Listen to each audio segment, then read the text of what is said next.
A paz do Senhor Jesus. Amém? Vocês estão felizes com Jesus? Glória a Deus. Abra sua Bíblia em Apocalipse capítulo 2.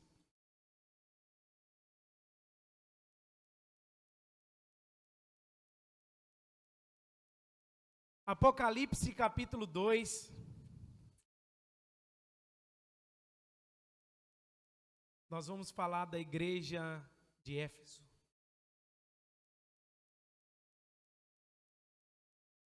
Aleluia.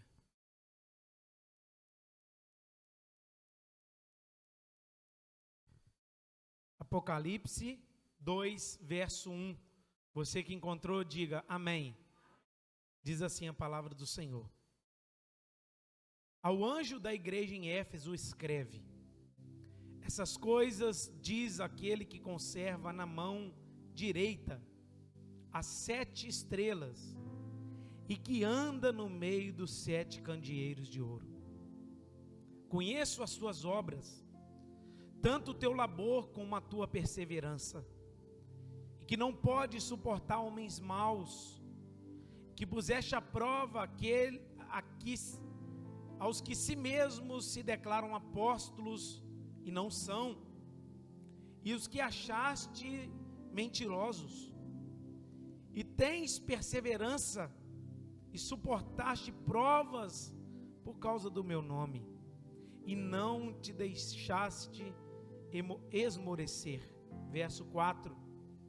Tenho, porém, contra ti, que abandonaste o teu primeiro amor. Lembra, pois, de onde caíste, arrepende-te, e volta à prática das primeiras obras. E se não, venho a ti, e moverei o seu lugar, o teu candeeiro, caso não te arrependas. Tens, contudo, a teu favor que odeias as obras dos nicolaítas, as quais eu também odeio. Quem tem ouvidos, ouça o que o Espírito diz às igrejas. Ao vencedor, dar-lhe-ei que se alimente da árvore da vida, que se encontra no paraíso de Deus. Senhor, meu Deus e meu Pai, obrigado pela tua palavra nessa noite. Obrigado porque podemos cultuar de portas abertas ao teu nome. Somos livres em ti, Senhor, para servir, exaltar e glorificar o teu nome. Pedimos, ó Deus, perdão pelos nossos pecados e as nossas falhas. Clamamos ao Senhor que venha falar conosco pela tua santa palavra. Nos encoraje, nos exorte, nos transforme para a glória do teu nome. Que possamos sair daqui mais fervorosos, mais crentes, amando mais o Senhor, ó Deus. Que o Senhor desperte a tua igreja e me dê sabedoria para transmitir aquilo que está no teu coração. É essa oração que faço a ti, em nome de Jesus. Amém.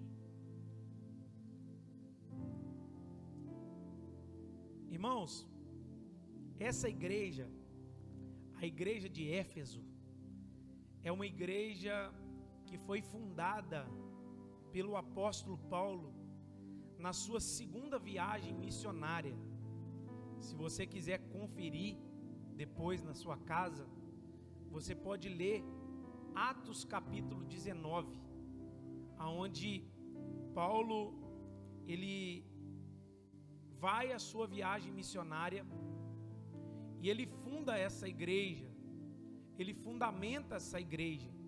Ali em Atos 19, a Bíblia vai dizer que começou indícios de avivamentos, pois essa cidade era tomada por ocultismo, paganismo, pessoas que se envolviam em práticas pecaminosas e rituais pecaminosos. A Bíblia diz que as pessoas, ao ouvirem o evangelho que Paulo pregou, elas iam até a praça pública e confessavam ali os seus pecados. Elas confessavam ali o mal que elas estavam cometendo. E diz a palavra de Deus que essas pessoas traziam os livros, que elas faziam ocultismo, e elas ali queimavam em praça pública, pelo fato de terem ouvido a mensagem do Evangelho do Senhor Jesus. Éfeso era uma grande cidade portuária, onde o porto daquela cidade saía e entrava muita gente. Paulo também, por alguma razão, instala essa igreja nessa cidade pelo seguinte motivo: vem e entra e sai pessoa todos os dias dessa cidade, e essa cidade é necessário ter uma igreja para que pessoas que cheguem até essa cidade ouçam o evangelho, e daqui o evangelho possa ir até ao coração de toda a Ásia Menor. Essa cidade havia mais ou menos 200.000 habitantes. Essa cidade havia um auditório que os efésios haviam construído, que cabia 24.000 pessoas. Era uma cidade que tinha uma fonte de lucro muito grande. Era uma cidade que ela era uma cidade próspera, mas também era uma cidade pagã, uma cidade mística, uma cidade que vivia debaixo de muita superstição. Lembra da Diana dos Efésios? Que a deusa Diana dos Efésios, lá tinha um templo, na qual essa sacerdotisa cultual tinham as suas mulheres, e ali elas faziam a prática dos seus rituais religiosos, envolvidos com muitas práticas pecaminosas, coisas malignas. E ali Paulo levanta, instala essa igreja, para que através dessa igreja o evangelho possa irradiar para muitas nações.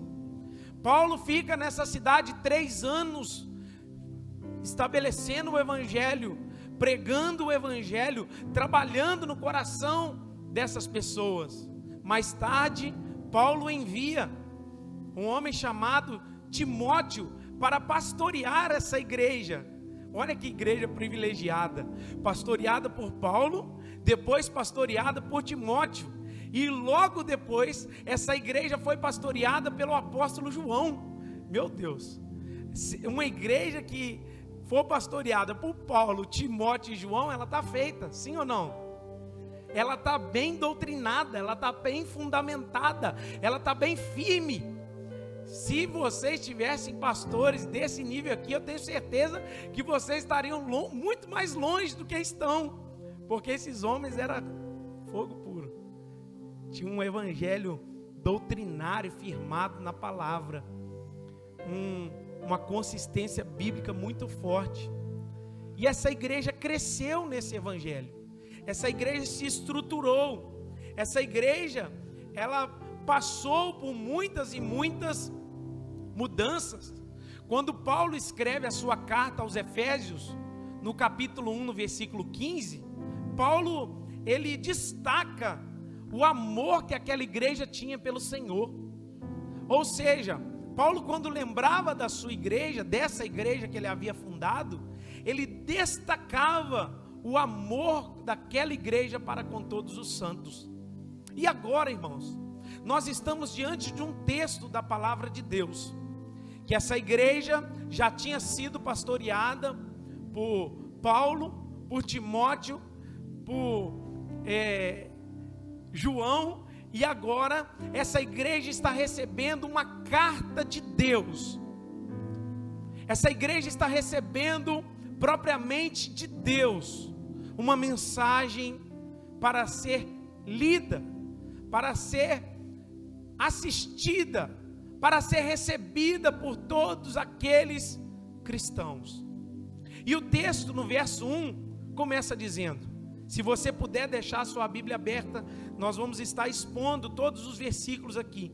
Diz assim: ao anjo da igreja em Éfeso escreve. A primeira coisa que você precisa entender, quem é o anjo da igreja? Todos aqui sabem quem é o anjo da igreja? O anjo da igreja, ele é o pastor da igreja.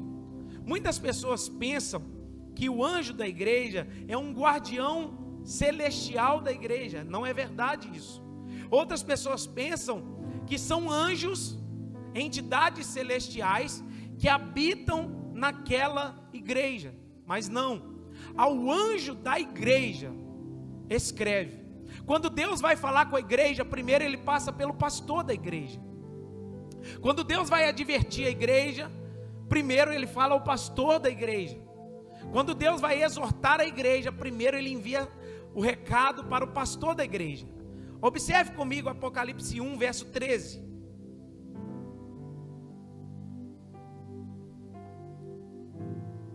E no meio dos candeeiros de ouro, um semelhante a filho do homem, com vestes talares e cingido à altura do peito, com uma cinta de ouro. Olha o verso 20. Quanto ao mistério das 7 estrelas que viste na minha mão direita, e os 7 candeeiros de ouro, as 7 estrelas são os anjos das 7 igrejas, e os 7 candeeiros são as 7 igrejas.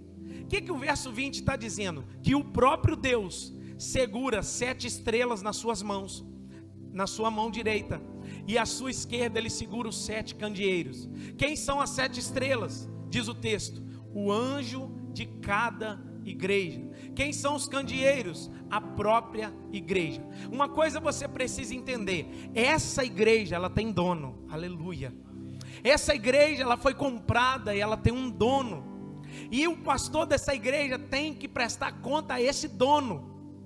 Não pensa que o pastor faz o que quer da noiva, que o líder faz o que quer da igreja de Deus. Isso é um equívoco. Você pensar que o pastor pode fazer qualquer coisa, que ele é dono da igreja, que ele é aquele que manda na igreja. Isso é um equívoco quando as pessoas pensam assim.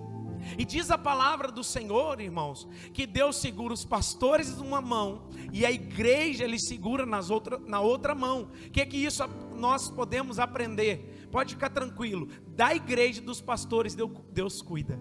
Da igreja dos pastores Deus está cuidando. E os 7 candeeiros de ouro, diz a Bíblia no verso 13, que ele anda no meio dessa igreja. Aleluia. Eu vou falar de novo: Deus anda no meio da igreja. Deus está no meio da igreja. Não pensa você que essa igreja não tem dono. Não pensa você que não tem alguém que guarda essa igreja. E não pensa você que ele não está no nosso meio, não. Você não pode nem estar ligando para a presença, mas ele anda na igreja que ele comprou com seu próprio sangue. Aleluia. Talvez você na hora do louvor não ligou de adorar. Talvez você na hora do louvor que chegou aqui não ligou de orar. Talvez você quando chegou aqui não deu importância para a presença. Mas eu quero te dar uma boa notícia: ainda dá tempo, porque a palavra diz que ele está no meio da igreja. Ele anda no meio da igreja. Você pode levantar a mão e agradecer pela presença dele. Ele anda no meio dos candeeiros, e aí os candeeiros são a igreja dele. Ou seja, ele está andando no meio da igreja. Ele se faz presente nos cultos, ele se faz presente nas orações, ele se faz presente quando ele é exaltado, ele se faz presente quando as pessoas levantam a sua voz a ele, ele se faz presente quando alguém clama, ele se faz presente. Olha o texto. Ao anjo da igreja escreve: essas coisas diz aquele que conserva na mão direita as 7 estrelas e que anda no meio dos 7 candeeiros de ouro. Deus segura os pastores numa mão, a igreja dele na outra mão, e ele está andando no meio da igreja para sustentar essa igreja. Talvez o culto está frio. Não é o culto que está frio, é você que está frio. Tem muitas pessoas que pensam: hoje o culto foi morno, hoje não teve profecia, hoje não teve revelação, hoje não teve língua estranha. É você o culpado disso tudo. Você e eu precisamos fazer o culto a Deus. E nós somos responsáveis de atrair a presença, de invocar a presença, de querer a presença. de desejar a sua presença. E esse mesmo Deus que está no meio da igreja, Ele vai trazer agora algumas virtudes que essa igreja tem. O Senhor começa elogiando essa igreja. Olha o verso 2. Conheço as tuas obras. Presta atenção, igreja do Senhor. Uma coisa que Deus sabe é as obras que os cristãos fazem para Ele. Conheço as tuas obras. O que é essas obras, pastor? Aquela igreja trabalhava para Deus. Aquela igreja era envolvida na célula. Vou trazer para o dia de hoje. Aquela igreja era uma igreja que era envolvida na célula. Aquela igreja era uma igreja que, se tivesse um evangelismo lá no Ninho da Águia, ela estava junto. Aquela igreja era uma igreja que, se marcasse algo para ajudar alguém, ela chegava junto. Se fizesse uma vaquinha para socorrer um irmão na fé, todos chegavam junto. Aquela igreja era uma igreja que tinha as obras. Nós aprendemos que a fé, ela precisa andar junto com e as obras precisam ter fé. Não existe separação. E essa igreja, ela tinha fé e ela também tinha as obras. Elas faziam evangelismo. Essa igreja alcançava os perdidos. Essa igreja era uma igreja que estava ativamente envolvida no trabalho. Talvez ela subia para as crianças para dar aula. Talvez essa igreja era uma igreja que era envolvida, no acolhimento das pessoas. Essa igreja sempre estava envolvida no trabalho. Então Deus está dizendo: eu conheço as suas obras. É sinal, irmãos, que Deus nos conhece. É sinal que Deus sabe a obra de cada um de nós. É sinal que Deus conhece as obras que você tem feito nessa casa. Toda a sua fadiga, o seu labor, o seu trabalho, Deus sabe. E Ele continua dizendo: tanto o teu labor quanto a sua perseverança. Aquela igreja, ela não era apenas uma igreja teórica, mas ela envolvia com o trabalho. Essa palavra labor aqui no grego significa kopos, que significa trabalho incansável. Aquela igreja, quando você lê essa palavra labor, aquela igreja estava exausta de tanto trabalhar para Deus. Aquela igreja tinha um trabalho incansável, noite e dia, dia e noite, noite e dia. Aquela igreja trabalhava para Deus. E esse labor que a igreja está, que o anjo da igreja está recebendo esse recado do próprio Deus, significa que esta igreja era incansável no seu trabalho. Ou seja, Deus conhecia as obras daquela igreja, e Deus também sabia que aquela igreja era incansável. Os crentes estavam realmente exaustos de tanto trabalho que tinha para se fazer, e Deus sabia disso. Tem gente que se cansou na caminhada com Deus. Tem gente que trabalhou tanto na obra de Deus que acabou se cansando. E Deus sabia que essa igreja, ela precisava, por causa do seu labor, por causa do seu trabalho, receber também uma advertência. E o texto continua: conheço as suas obras, tanto o teu labor como a tua perseverança, e que não pode suportar homens maus. Essa igreja também, irmãos, era fiel na sua sã doutrina. A igreja de Éfeso, ela não tolerava heresia. Essa igreja não tolerava qualquer tipo de ensino. Essa igreja resistia duramente àqueles que diziam ser povo de Deus e não eram. Essa igreja rejeitava as obras dos nicolaítas, que diziam que sexo antes do casamento era tudo liberado, que se você viver uma vida pecaminosa não tem nada a ver, não tem problema nenhum. Esses nicolaítas estavam infiltrados na igreja, e o verso 6 vai dizer: tenho contudo a favor do que odeias as obras dos nicolaítas, os quais também eu odeio.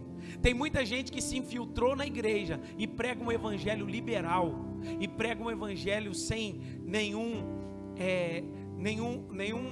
requisito para ser obedecido.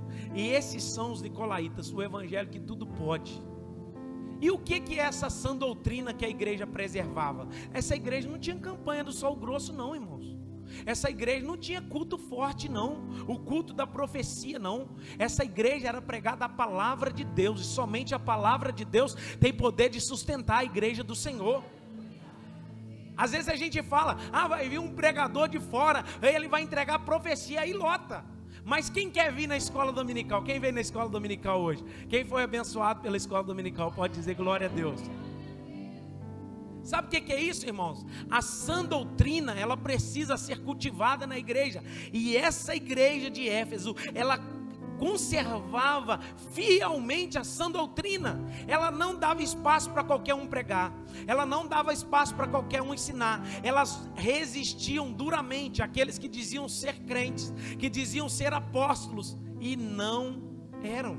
O que eu aprendo com isso? Essa igreja é digna de observação, é digna também de louvor. Nós precisamos olhar para essa igreja e observar as virtudes dela e trazer para as nossas vidas no dia a dia, porque ela tem coisa boa para nos ensinar. Nós não podemos abrir mão da sã doutrina, irmãos. Nós não podemos abrir mão do evangelho que alimenta, que salva, que cura, que liberta, que transforma, que leva o homem para morar no céu. Aleluia.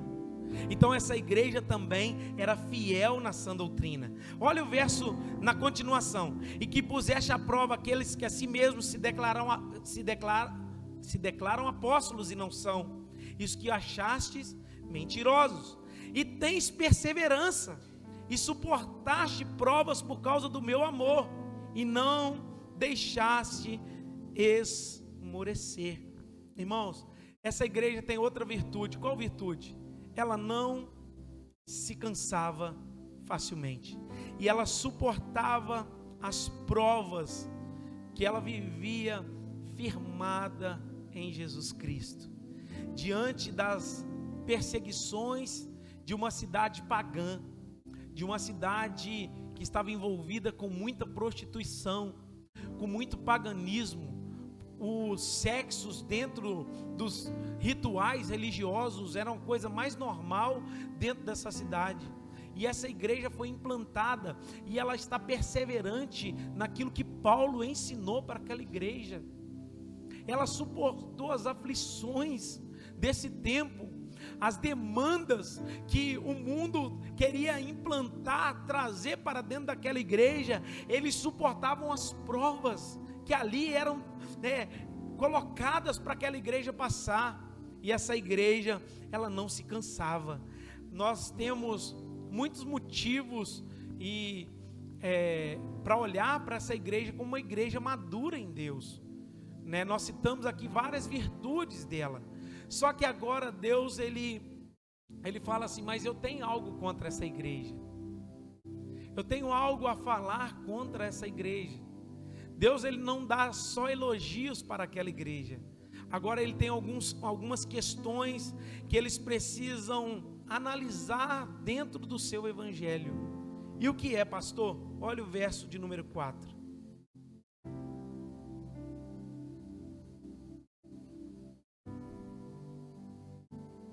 Tenho, porém, contra ti que abandonaste o teu primeiro amor. Pensa direitinho. O dia que você converteu ao evangelho de Jesus Cristo, como foi o seu primeiro amor? Você lembra quando foi o seu primeiro amor? Como foi o impacto do cristianismo no seu coração? Na primeira vez que você aceitou Jesus como Senhor e Salvador da sua vida, você teve uma experiência real com Deus. O dia que você se sentiu regenerado, o dia que você nasceu de novo. Lembra desse dia? Se você não lembra, talvez você nem nasceu de novo ainda.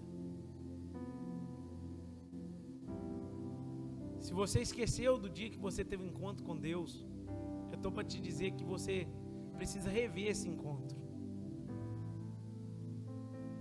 O texto é bem claro em dizer que a igreja havia abandonado o primeiro amor.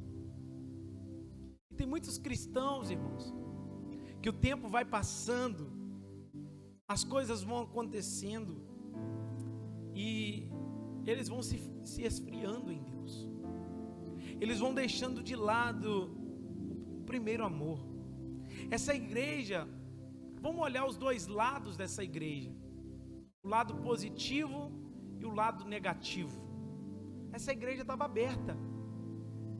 Essa igreja tinha obras sociais.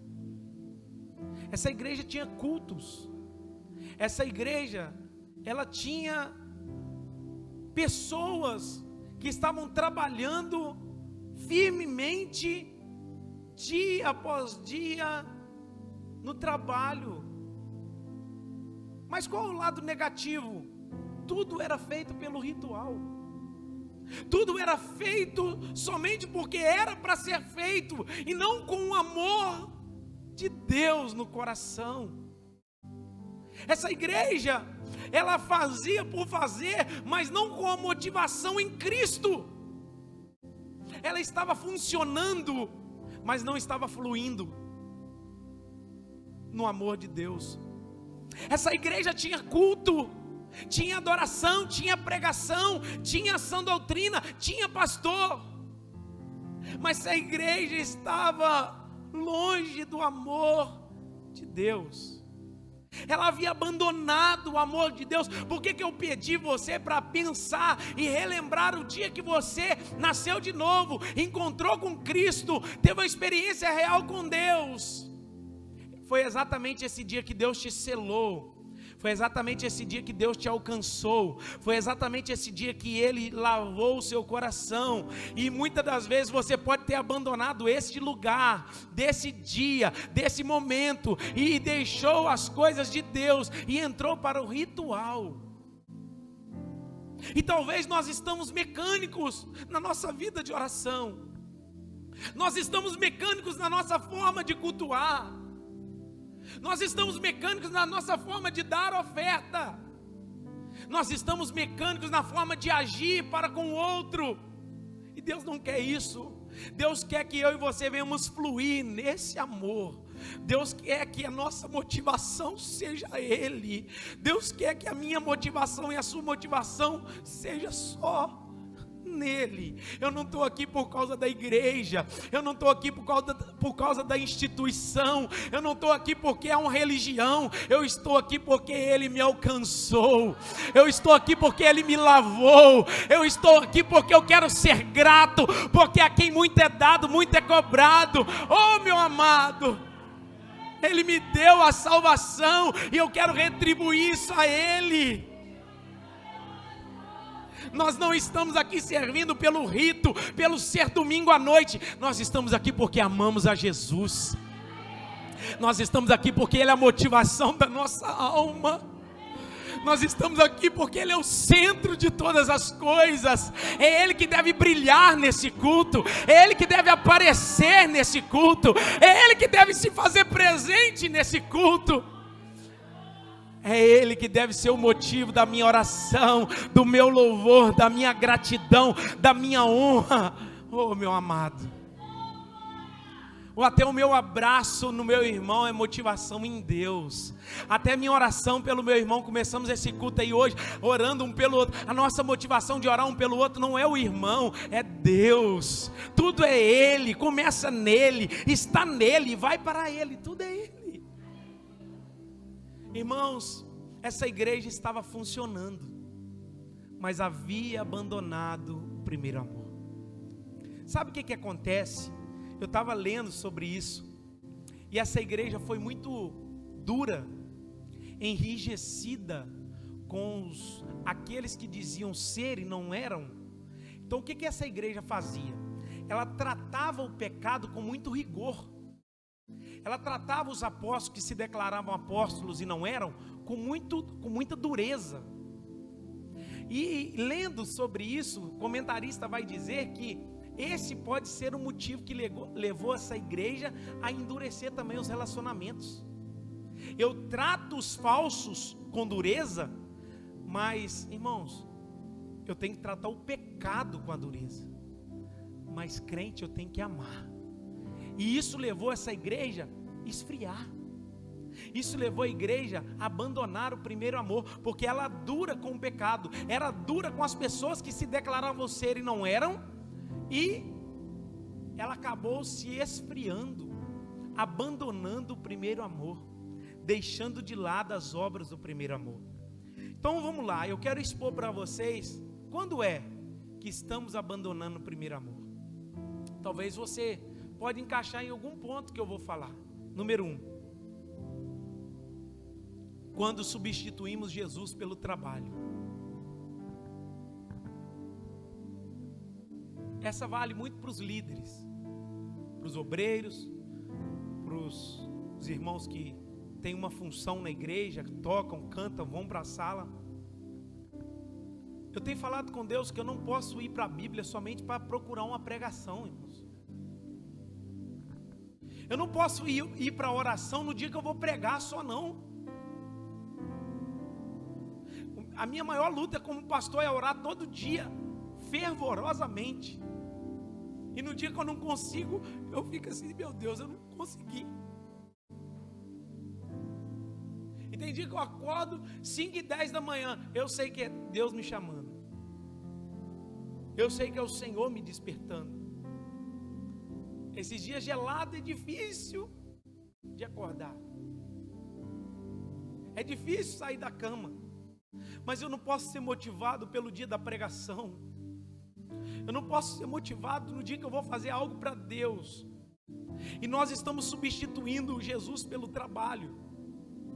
Porque a gente quer ser uma igreja funcional que trabalha, mas não tem comunhão, não tem relacionamento, não tem intimidade.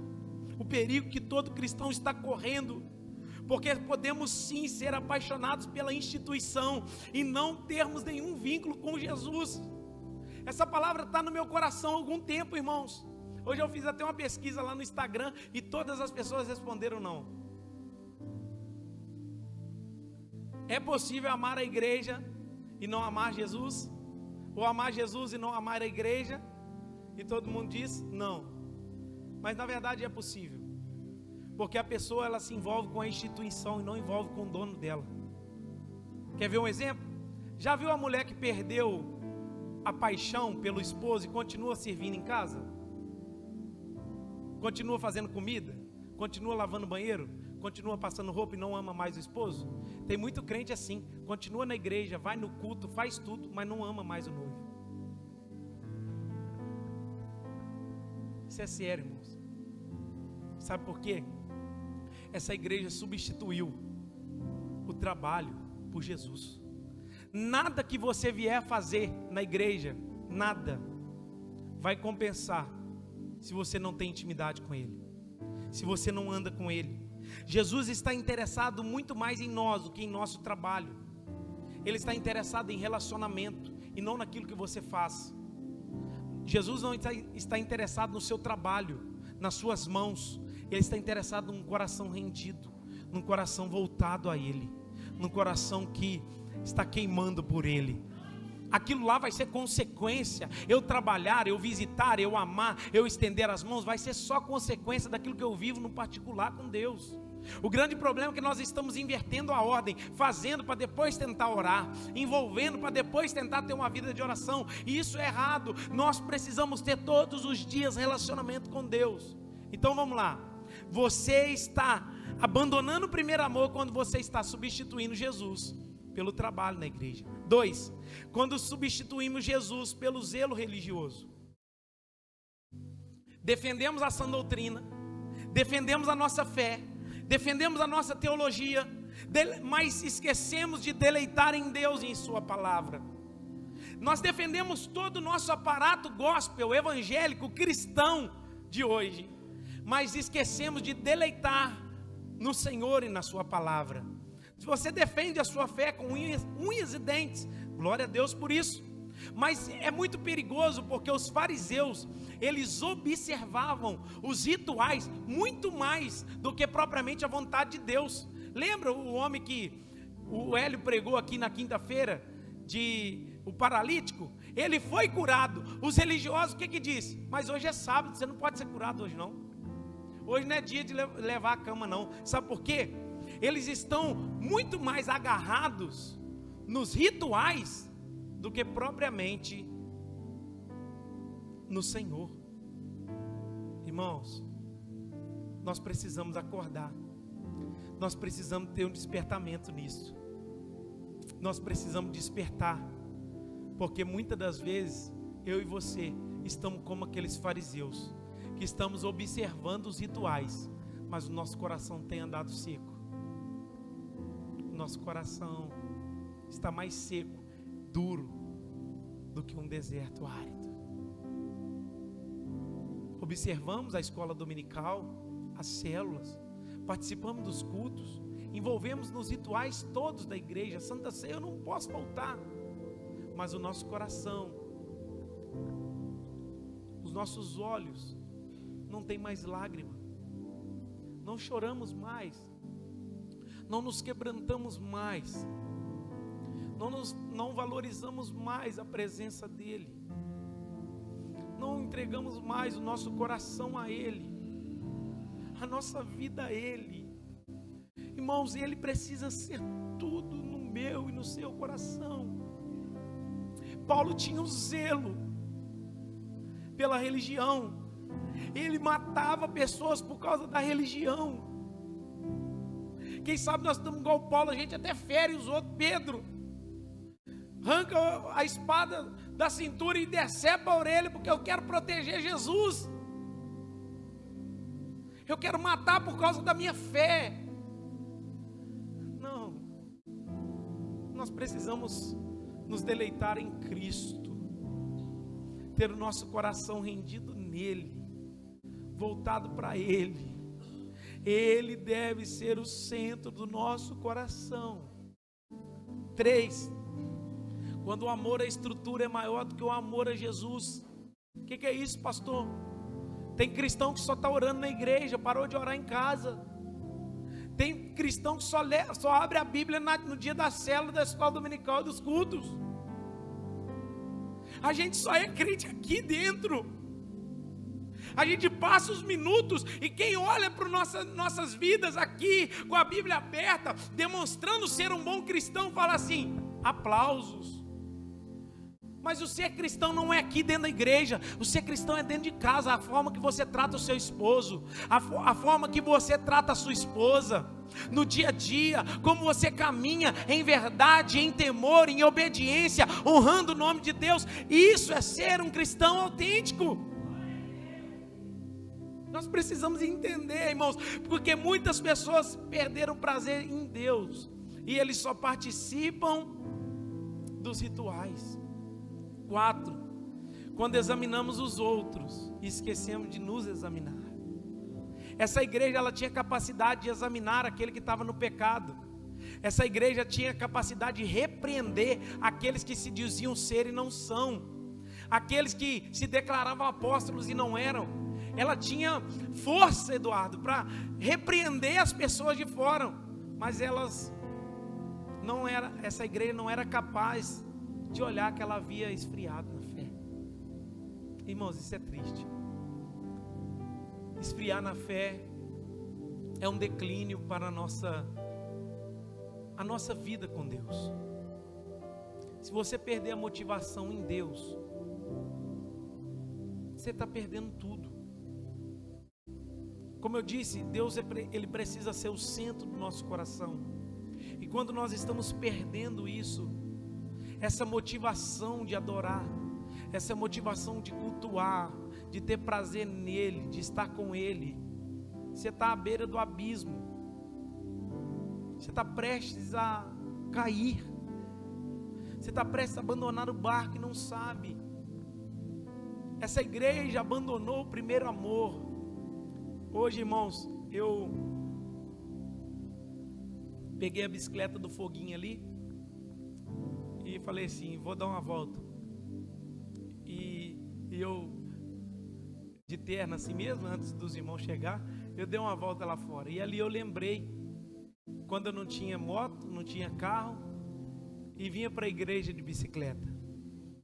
E assim mesmo, de terno, de roupa social, bem jovenzinho. E eu,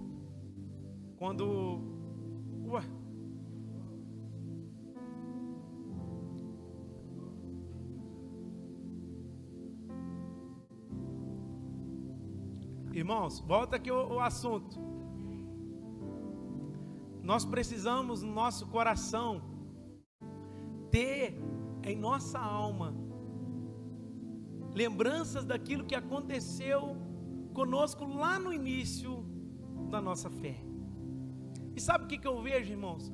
Quando eu peguei a bicicleta, eu dei uma volta ali, eu lembrei de quando eu chegava aqui na igreja alegre e feliz, e pensei assim: meu Deus, será que eu tenho a mesma alegria no meu coração? Será que eu tenho a mesma alegria na minha alma hoje? Quando eu estou vindo de carro, quando eu estou vindo de moto, eu tenho a mesma alegria de cultuar ao Senhor, tenho a mesma alegria de exaltar o nome de Deus. E muitas das vezes nós temos perdido isso. Nós, como igreja de Deus, temos perdido isso, e nós precisamos despertar para que possamos voltar ao primeiro amor. E o conselho, olha o texto da palavra do Senhor comigo: venho a ti, lembra de onde caíste, arrepende e volta à prática das primeiras obras. E se não, venho a ti e te moverei o seu lugar do teu candeeiro. Sabe o que está acontecendo aqui?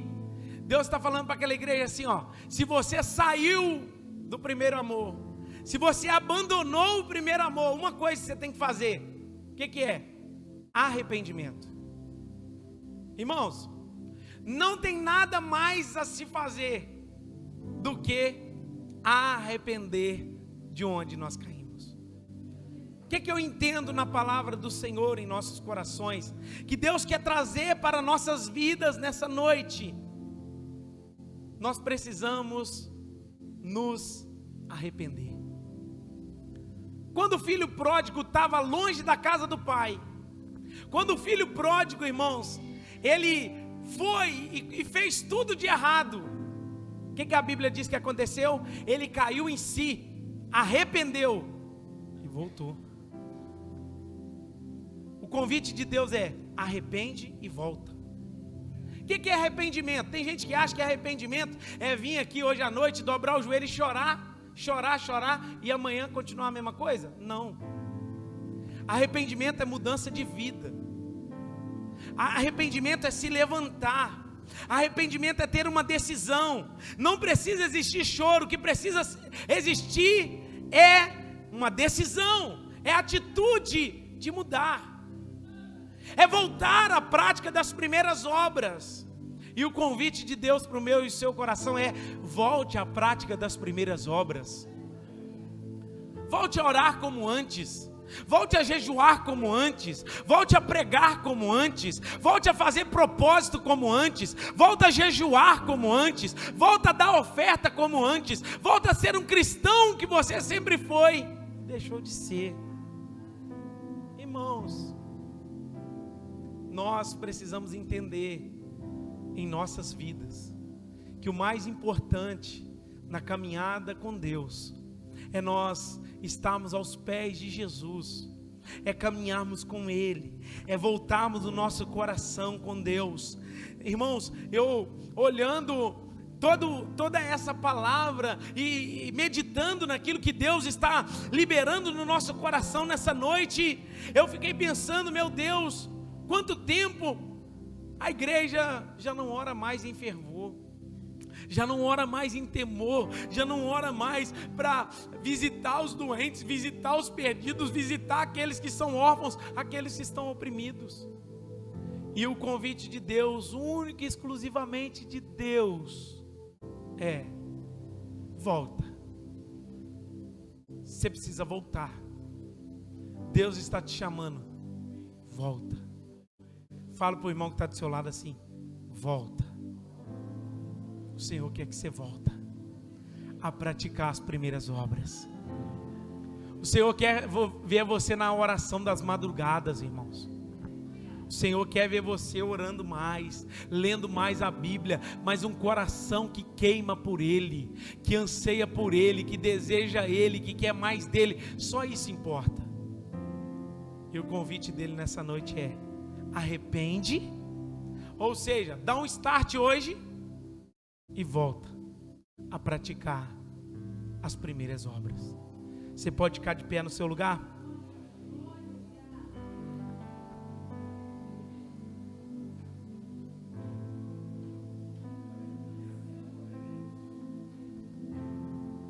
Deus está dizendo assim, ó: se você não se arrepender, sabe o que eu vou fazer com você? Remover de você o teu candeeiro. O que é o candeeiro, irmão? O lugar que sustenta a luz. Deus está dizendo assim, ó: se você não se arrepender, eu vou vir e vou tirar de você o lugar que faz a luz brilhar. Por isso que muitos cristãos estão com o cristianismo apagado, estão com sua vida apagada, sem arrependimento. Não tem como. O nosso coração está em Deus. Irmãos, Deus está convidando para que a igreja volte a brilhar, e só através da volta e do arrependimento você vai voltar a iluminar a vida de pessoas. Você vai ser bênção na vida das pessoas. Você vai trazer vida para o coração das pessoas. Pai, eu quero orar nessa noite, Deus. Quero te agradecer por essa palavra aos nossos corações. A minha oração é que o Senhor possa nos ajudar, meu Deus, a voltar ao primeiro amor, a arrepender das nossas obras más, que temos abandonado o fervor, a intimidade, o relacionamento, o estar contigo, Deus. Pai, no nome de Jesus eu peço ao Senhor: toca a tua igreja, toca o teu povo, manifesta a tua glória em cada coração, Senhor, e que possamos voltar a Ti, para viver tudo aquilo que o Senhor tem para nós. Deus, no nome de Jesus, toma a tua igreja nas suas mãos, que o teu nome seja glorificado, em nome de Jesus, amém. O convite de Deus é: volte arrependido, para que você volte a iluminar a vida das pessoas, amém? Glória a Deus. Antes da gente encerrar, eu quero abençoar a vida de um casal que casou no civil. Quero convidar, vem cá, Léo, Karina, em nome de Jesus. Eles casaram no civil. Pode ficar em pé mesmo, irmão. Vocês estão cansados? Vocês estavam sentados agora.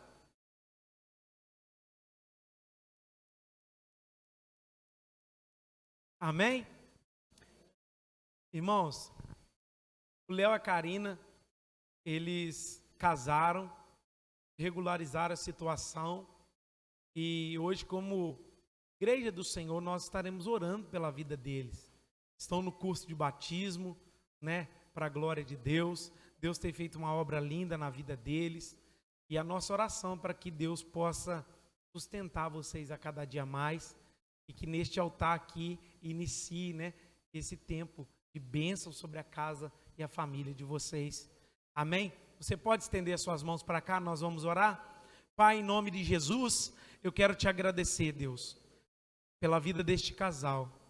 Quero pedir ao Senhor a tua bênção sobre a vida do Léo, da Karina, do Ian, do Inácio.